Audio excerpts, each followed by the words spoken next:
Randy, I'm hearing about this inverted yield curve. You've been smacking us across the face with it every day. So can you talk about it? And I know you're going to show us a little bit about it too. Yeah, well, basically this inverted yield curve, which you're going to hear anytime you're in the financial news, whether you reading the Wall Street Journal or watching CNBC, what it means is that the investors that are buying long-term bonds are not paying the premiums that they would pay in a normally functioning market.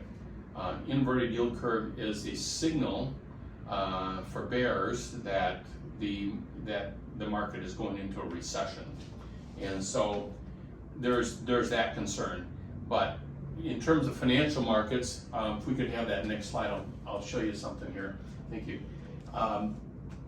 In terms of financial markets, when the market is functioning normally, investors are willing to pay a premium on a loan that they hope to make a return on their investment over time. It's They don't. the 30-year loans. They Yes. think, oh, we're gonna have this for 30 years. Yeah, they think that even if they have it 5, 6, 7, they still get a return on that investment. They're not feeling that love right now, because up here you'll see about a half a point if you do the math between the 103.74 from the 104.296. It's about 500 basis points. Look at each one of those increments. These are interest rates. These are the premiums that the investors are paying for those. And that was long ago, and then this is Yeah, now? a couple years ago, and this is today. So today, you're only, instead of getting 500 basis points between eights, you're only getting about 100 basis points between eights. So this is on a $400,000 loan, this represents about a $400 credit or cost versus a $2,000 credit. So I'm getting 5 times the credit, which is what we use to do rate and term improvements for our clients. And we could show people that participate with us how they can benefit. But this is not all bad news. The good news here is that if you're a seller or you're an agent with a languishing listing that you can't seem to move, and lo and behold you do a price reduction, guess what's coming? That's not a light at the end of the tunnel. It's a train.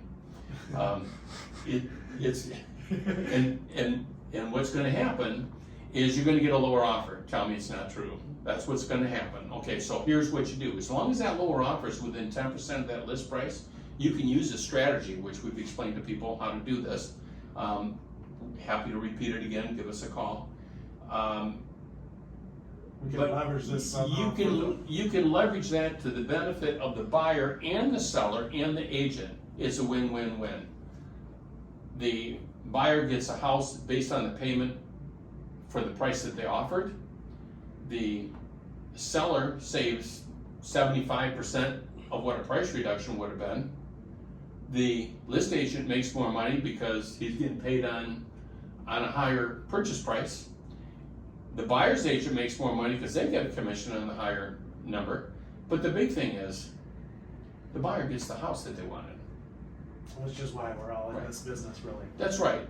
So regardless of what the market conditions, versatile, the very name versatile, comes from the ability for us to navigate the markets as they change and to realize the benefit to those that participate with us. So for more information on that, watch our next videos, call us at 946-2202, or feel free to reach out, versatilemortgagellc.com.